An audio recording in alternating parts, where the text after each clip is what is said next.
Now, you'll know Bradley Riches for his role in the hit Netflix series Heartstopper and for his stint in the celebrity Big Brother house last year. And last night, he became Emmerdale's newest resident. Ignore it. You what? There is entry. Farmers can be total fun sponges. I know plenty.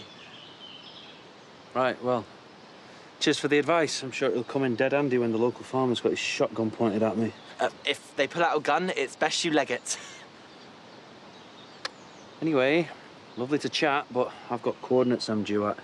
53,9,692 degrees north by... Hiya. Brother? Oh, Bradley Riches joins us now. Welcome, Bradley. So good to see you. Emmerdale debut. Yes.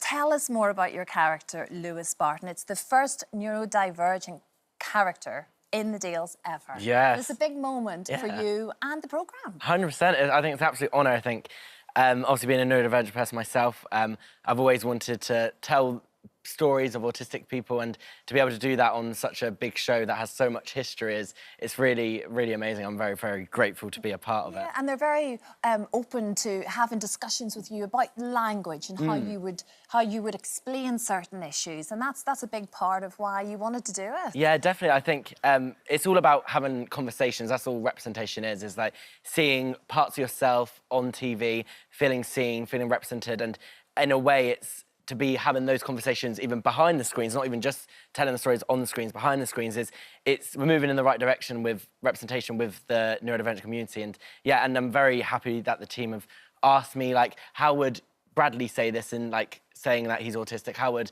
Lewis say this? And it's a massive community, so many different people within the community, and I just want to do everyone justice who's within that community, as well as doing myself justice, I think, as well. Absolutely. And this is particularly special because it was your late granddad Peter's favourite song. Yes.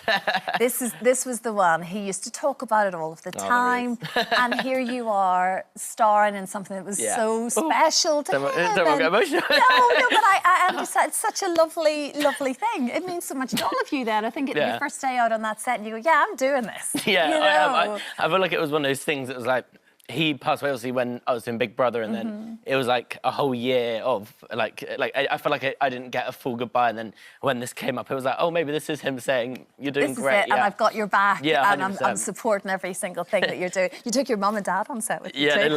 How did that go? Yeah, it was one of those things that was like, I thought I would really enjoy it while I was filming, but I was doing the rehearsal, and then I just looked around the corner, my mum and dad were like this, and I'm like, get away. But they obviously saw the set, and yeah, it was great for them as well to be there. Yeah. It was really nice. It was like a full circle. Like, I've always wanted to bring my parents onto a set before, so it was really nice. Of course. But talk about Big Brother, of course, yeah. I mean, like, it's a year ago now. Do you sort of look back really fondly on your time in there? Yeah, I think people always say, oh, have you watched bits back? But I only kind of watch like the TikTok videos because they're like the best bits. They always put the best bits on TikTok. So I watch them bits.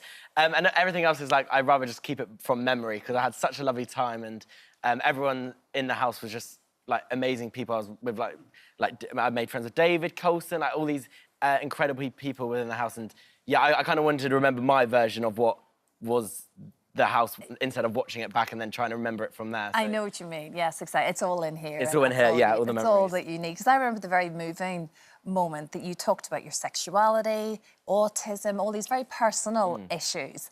And strangely, you found it easier to discuss it in there than you did in the outside world. Yeah, I feel it actually dealt with a lot of issues for you. Yeah, 100%. I feel like Big Brother, it was kind of like free therapy. I think that sounds bad, but it was one of those things that was like, I didn't think I was going to open up that. I felt like, because I'm quite an open book, I felt like I was going to open up slowly to people.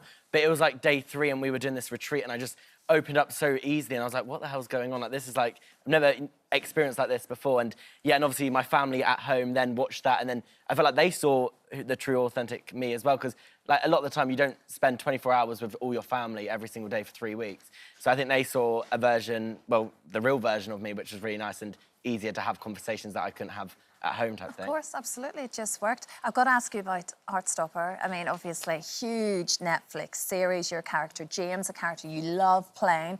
And now, of course, there's a movie in the works. Yes. What's happening? Bradley, what can you tell us? Well, it's the final goodbye. And I guess we'll have to see what brings with it, I think. Yeah, it's really exciting. I think the shows resonate with so many people, and for it to get a final farewell shows how much it means to people. So yeah, I'm very excited about it. But you just can't give anything No, away, nothing away. basically, is what you're trying to say. Well, alongside Emmerdale, potentially Heartstopper, there's Wedding Bells, isn't there, in the air? Yes, which I'm really excited. We've got a date next April, so I'm very excited about that, yeah. And all my friends, family, it's just going to be a nice day, which I'm really excited for. It's all happening, Bradley. So good to see you. Nice Can't to see wait you. to see how Lewis's story develops, of course, in Emmerdale as well. That continues Emmerdale tonight at 7:30. Thank you Thanks so much. so much. Good luck Nice with to meet you. everything.